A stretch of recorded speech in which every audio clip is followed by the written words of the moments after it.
Hello everyone, আসসালামু আলাইকুম। Welcome to MK cooking house. কেমন আছো সবাই? আশা করি সবাই ভীষণ ভালো আছো। আমিও ভালো আছি। দেখতে দেখতেই চলে আসলো রমজানুল মোবারক। আর মাত্র কয়েকটা দিনের অপেক্ষায়, তারপরেই শুরু হয়ে যাবে সিয়াম সাধনার মাস। তো এই সিয়াম সাধনার মাসে আমাদের জীবনটাকে একটু সহজভাবে এগিয়ে নেওয়ার জন্য রোজার প্রিপারেশন হিসাবে আমি অ্যাডভান্স কিছু কাজ গুছিয়ে রাখার চেষ্টা করি। সেই জিনিসটাই তোমাদের সাথে আমি আজ শেয়ার করব। আজ আমি কিভাবে স্পেশাল বেসন তৈরি করতে হয় তার একটা রেসিপি তোমাদের সাথে শেয়ার করব এবং পরবর্তীতে আরও বিভিন্ন ধরনের প্রস্তুতিমূলক পর্ব নিয়ে তোমাদের সামনে হাজির হয়ে যাব। তো চলো দেখে নিই আমরা এই স্পেশাল বেসনটা কিভাবে তৈরি করছি।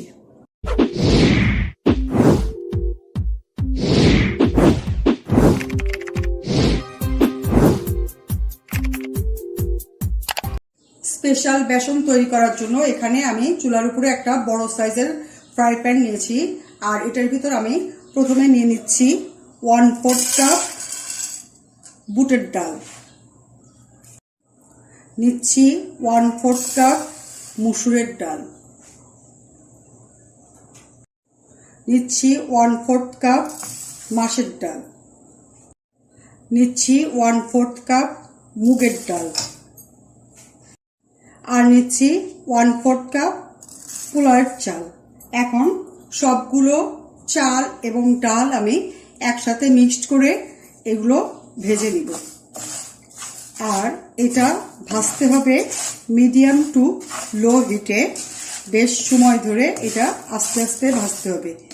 আর এই প্রত্যেকটা ডাল এবং চাল আমার ভালো করে ধুয়ে আমি একটা স্ট্রেনারের মধ্যে পানি ঝরিয়ে পরে সুতি কাপড়ের উপরে রেখে সারা রাত ফ্যানের বাতাসে শুকিয়ে নিয়েছি। তো যদিও উপর থেকে পানিটা শুকিয়ে গিয়েছে, কিন্তু ভিতর থেকে এখনো শুকায় নাই, সেজন্য আমার এটা ভালো করে ভেজে নিতে হবে। আর এটা তাড়াতাড়ি জাল দিয়ে, মানে জুড়ে জাল দিয়ে ভাজা যাবে না, তাহলে উপর থেকে পুড়ে যাবে আর ভিতরে কাঁচাই থাকবে।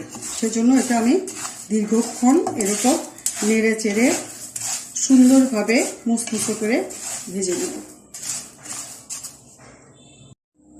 এই যে আমার ডাল আর চালগুলো খুব সুন্দরভাবে ভাজা হয়েছে।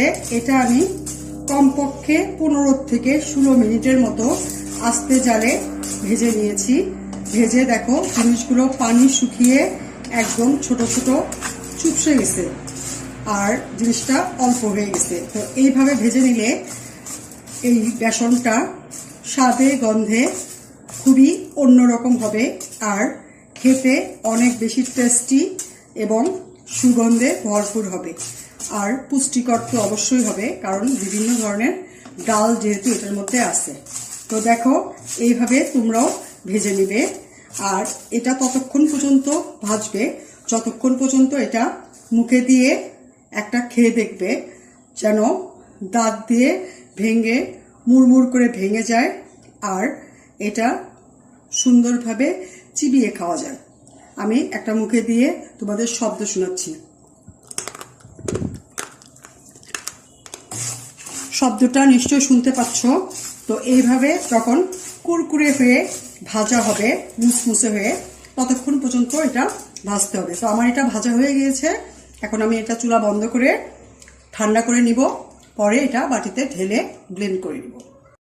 এই যে আমি চাল আর ডালগুলো ভেজে ঠান্ডা করে নিয়ে এই বাটিতে ঢেলে নিয়েছি। এখন আমি এটা একটা ব্লেন্ডারের জারে অল্প অল্প করে দিয়ে এটা ব্লেন্ড করে নিব। এখানে আমি একবারে বেশি দিব না, অল্প অল্প করে দিব আর ব্লেন্ড করে নিব। আমি এগুলো একটু ব্লেন্ড করে নিয়েছি। এখন এটা চেলে নিব। দেখো এটা কত সুন্দরভাবে ব্লেন্ড হয়েছে। তারপরেও এটার ভিতরে কুচি কুচি দানা আছে, এই দানাগুলো আমি চেলে আলাদা করে নিব। এখন এই বেসনের মিশ্রণটা চালার জন্য এখানে আমি একটা চালনি নিয়েছি। এখন এটার ভিতর দিয়ে আমি অল্প অল্প করে চেলে নিব। এইভাবে চেলে বেসনটা প্লেন করে নিলে তাহলে ওই বেসন দিয়ে যে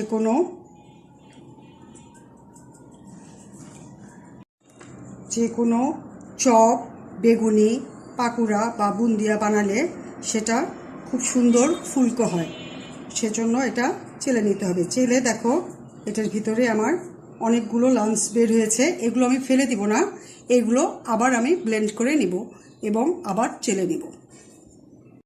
এইভাবে আমি সবগুলো ডালের মিশ্রণ চেলে বেসনগুলো বের করে নিব। এটার ভিতরে কতগুলো দানা বের হয়েছে, এই দানাগুলো আমি আবার ব্লেন্ড করে নিব। এইভাবেই আমি সবগুলো বেসন তৈরি করব। এইভাবে আমি সবগুলো বেসন চেলে নিয়েছি, আর বাকি আমার একটু একটু করে লাস্টে এইটুকু মানে গোটা লাস্টে আমার এইটুকু লাম্পসগুলো আছে। এখন এটাও ফেলে দিব না, এটা আবার আমি ব্লেন্ড করে চেলে নিব। তো দেখে নিলে হয়ে গেল আমার খুব সুন্দর স্পেশাল বেসন। এই বেসনটা দিয়ে বেগুনি, আলুর চপ বা যে কোনো চপ, পাকুড়া বা বুন্দিয়া বানালে এটার ভীষণ টেস্টি হয় আর খুবই ক্রিস্পি হয়, যেহেতু এটার ভিতরে চাল আছে এবং বিভিন্ন ধরনের ডাল আছে। তো এটা দিয়ে তোমরা অবশ্যই বাসায় ট্রাই করো, আর তোমাদেরটা কেমন হলো আর এটার স্বাদ কেমন লাগলো প্লিজ আমাকে কমেন্ট সেকশনে জানিও। এখন এটা আমি একটা এয়ারটাইট বক্সে করে রেখে দিব।